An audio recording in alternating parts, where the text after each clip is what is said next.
Hello friends, இன்றைக்கி நம்ம சுஜாதா அவர்கள் எழுதின மேற்கே ஒரு குற்றம்ங்கிற ஒரு நாவலை பற்றி தான் பார்க்க போகிறோம். சுஜாதா சார் தன்னுடைய கணேஷ் வசந்த்ங்கிற கேரக்டர்ஸை வச்சு ஒரு ஃப்ரான்ச்சைஸை கிரைம் த்ரில்லரில் ரெடி பண்ணியிருக்காரு. அதில் ஒரு புக் தான் மேற்கே ஒரு குற்றம். தொடர்ந்து இதே மாதிரியான புக்ஸை ஆடியோ ஃபார்மேட்டில் ஷேர் பண்ணணுங்கிறது எனக்கு ஆசை. இது எந்த அளவுக்கு சக்ஸஸ் ஆகும்னு எனக்கு தெரியல. உங்களுக்கு இது பிடிச்சிருந்தா இந்த வீடியோவை ஷேர் பண்ணி எனக்கு சப்போர்ட் பண்ணுங்கள். இப்போ வாங்க கதைக்குள்ளே போகலாம்.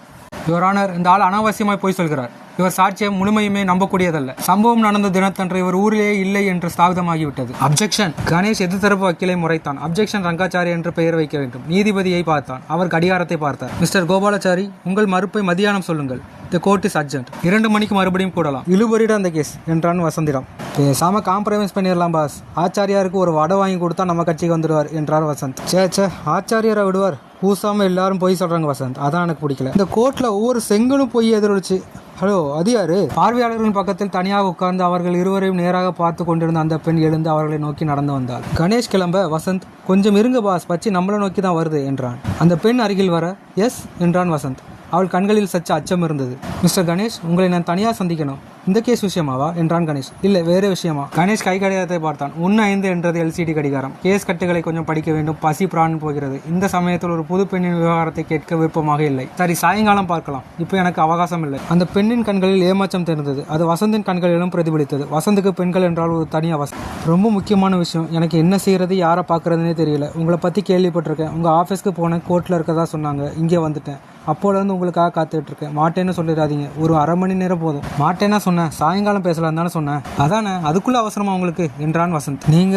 என் பேரு வசந்த். நீங்கள்லாம் எனக்கு பிடிக்காது. கால்மி வசந்த். வசந்த், இப்போ புதுசாக கேஸ் ஆரம்பிக்கிறதுக்கு டைம் இல்லை. இன்னும் இந்த கேஸ் காகிதங்களே சரியா பார்க்கணும். சாப்பிடணும். சாப்பிட்ற நேரத்தில் உங்ககிட்ட பேசலாமா? சாப்பிட்ற போது தான் நாங்கள் இந்த கேஸை டிஸ்கஸ் பண்ண போறோம். கோர்ட் கலைஞ்சதும் உங்களை சந்திக்கிறோம். என்ன? மிகுந்த ஏமாற்றத்தில் அவள் கண்களில் லேசாக கண்ணீர் தெரிந்தது. உங்க பேர் என்ன? தீபா. தீபா பிரகாசமால இருக்கணும். இப்போ என்ன ஆயிடுச்சுன்னு அழுறீங்க என்றான் வசந்த். 3 மணிக்கு நான் ஒத்திகைக்கு போகணும். போங்க என்றான் Ganesh.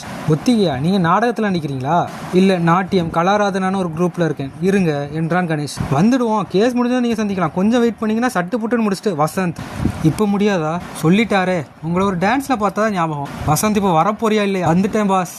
See you later Deepa. அவள் தீர்மானமின்றி நிற்க வசந்த் பெரிய விடை கொடுத்து விட்டு கணேஷுடன் சேர்ந்து கொண்டான். நடந்தார்கள். அவள் வெறுத்து நின்று கொண்டிருந்தாள். ஹைகோர்ட்டின் பிரதான வாசலில் கருப்பு கோட்டு வக்கீல்களின் பின் கட்சிக்காரர்கள் அலைந்து கொண்டிருக்க, பஸ்கள் கூட்டமின்றி மத்தியான சாப்பாட்டுக்கு சென்று கொண்டிருக்க, புதிய கட்டடம் கட்டப்படும் இடத்தில் எலக்ட்ரிக் ஹேமர் படபடக்க, சைனா பஜாரின் பிளாட்பாரங்களில் கடவுளின் படங்கள் கூட எதை எடுத்தாலும் எட்டனாவுக்கு விற்கப்பட, ஒரு நிழலான ஆசாமி அவர்களிடம் ஒரு வெயில் கண்ணாடி விலைக்கு வேண்டுமா என்று கேட்டான். இஜாதகக்காரருடைய கையில் தனரேகை தீர்க்கமாக இருப்பதால் வருகிற தை மாதம் 15ஆம் தேதி திரவியங்கள் செழித்து கொட்ட தொடங்கும் என்று லென்ஸ் மூலம் சலவை கையை பார்த்து பலன் சொல்லிக் கொண்டிருந்தான் எட்டனா ஜோசியன். சிறகுடந்த கிளைகள் அழுக்கு சீட்டுகளை புரட்டி தேர்ந்தெடுத்து விட்டு நெல்மணிகளை பெற்றுக்கொண்டு சமர்த்தாக தம் சிறைக்கு திரும்பின. ஒரு பெண் பிளாட்பாரத்தில் அழுது கொண்டிருந்தாள். 1000 பேர் கவனிக்காமல் நடந்து சென்றார்கள். கணேஷும் வசந்தும் கீதா பவனுக்கு சென்று பாம்பே மில்ஸ் ஆர்டர் செய்தார்கள்.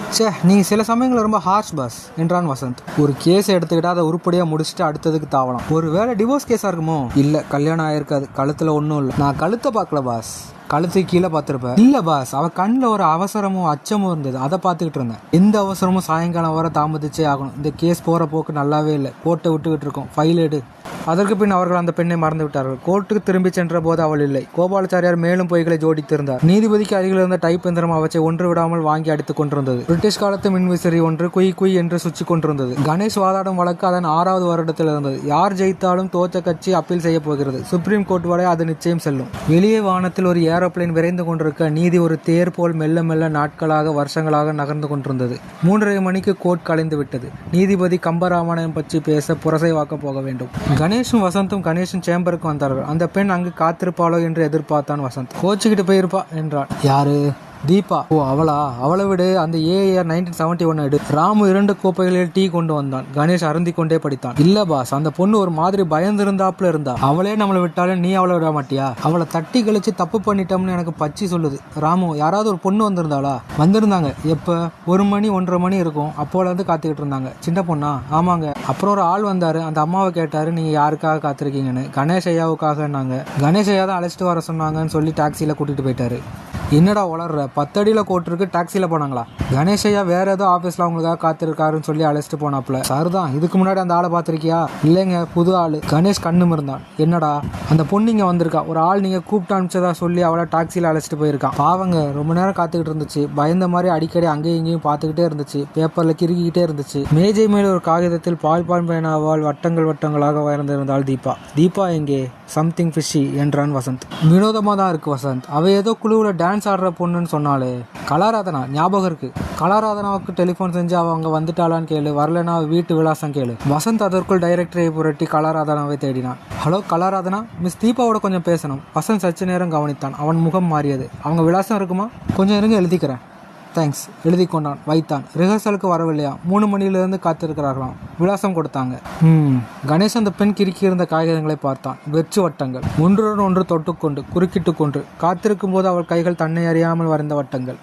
ஏண்டா தூங்கு மூஞ்சி, புதுசா ஒரு ஆள் வந்தா உள்ள உடனே விட்டுருவியா என்று ராமுவின் மேல் பாய்ந்தான் வசந்த். நான் என்னங்க செய்யறது, நம்ம ஆபீஸ்க்கு எவ்வளவோ பேர் வராங்க. கம்மான் வசந்த், அவங்க கொடுத்த விலாசத்துல போய் விசாரிக்கலாம். ராஜா அண்ணாமலைபுரத்தில் இருந்தது அந்த விலாசம். சமீபத்திய மழையினால் சேரும் சகதியமாக கார்பரேஷன் கடாச்சம் படாமல் இருந்தது அந்த ரோடு. தாழ்வார கூரையிட்ட ஒரு பள்ளி, பேங்க் ஊழியர்கள் ஒரே மாதிரியாக வீடு கட்டி கொண்ட ஒரு காலனி, மிச்சமிருந்த காலிமணிகளில் கட்சி கொடிகள், நாய் சகிதமாக குடிசைகள், ஒரு சர்ச். கணேஷின் ஃபியட் கார் அந்த சிறிய வீட்டின் முன் நின்றது. மயிலாப்பூர் ராமாராவ் மிருதங்க வித்வான் என்று போர்டு போட்டிருந்தது. அதன் கீழ் நின்று ஒரு பட்டி நாய் குலைத்து விட்டு உடனே வாலாட்டியது. உள்ளே தரையிடதம் ஒலிக்க யார் என்று ஒரு பெண் குரல் கேட்டது. இங்கே தீபான்னு ஒருத்தர மிருதங்கோலி நின்றது.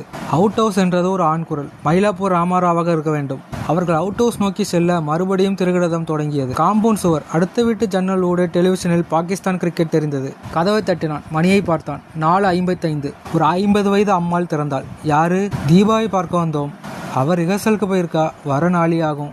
7-7:30 ஆகும். நீங்க யாரு? கண்ணில் பயம் தெரிந்தது. என் பேர் கணேஷ், ஒரு வக்கீல். தீபா வந்தா கணேஷ் வந்து விசாரித்தான்னு சொல்லுங்க. நீங்க அவங்க தாயாரா? ஆமா. வக்கீல் எதுக்கு? அவ கிளம்ப போற விஷயமா ஏதாவது இருக்குமோ? தெரியல. எங்களை பார்க்க மத்தியானம் வந்திருந்தாங்க. சாயங்காலம் வர சொல்லியிருந்தோம். வரல. இந்த பக்கமாக போனோம். விசாரித்து பார்க்கலான்னு வந்தோம். வேற ஒன்றும் விஷயம் இல்லை. 7 மணிக்குள்ளே வந்துடுவா. வந்தா சொல்கிறேன். நிற்கிறேலே. இல்லை, நாங்கள் வரோம். திரும்பி செல்லும்போது ஹோட்டலிலிருந்து மறுபடி கலாராதனாக்கு டெலிஃபோன் செய்தார்கள். அவள் அங்கே வரவில்லையாம். வேற எங்கேயாவது போயிருப்பா. ஆளை விடு. அந்த பெண்ணை பற்றி முழுசாக தெரியாது. நாளைக்கு அவள் காலையில் மறுபடியும் நம்ம பார்க்க வந்தாலும் வருவா. பின்ன எதுக்கு பாஸ் இவ்வளோ தூரம் வந்தோம்? ஹானஸ்ட் வசந்த், எனக்கு கூட சற்று கவலையாக தான் இருந்தது அந்த வட்டங்கள். கணேஷ் தன் பைக்குள் இருந்து அந்த காகிதத்தை எடுத்து பார்த்தான். கையில் நடுக்கம் தெரிகிறது, மனதில் உளைச்சல் தெரிகிறது. வட்டங்கள். இப்போ என்ன செய்கிறது? அவ்வளோதான், அத்தியாயம் முடிஞ்சது. வீட்டுக்கு போய் கோபாலாச்சாரியன் பொய்களுக்கு எதிர்ப்பை தயாரிக்க வேண்டியது தான். இதோட பார்ட் 1 முடிஞ்சது. பார்ட் 2ல பார்ப்போம். தொடரும்.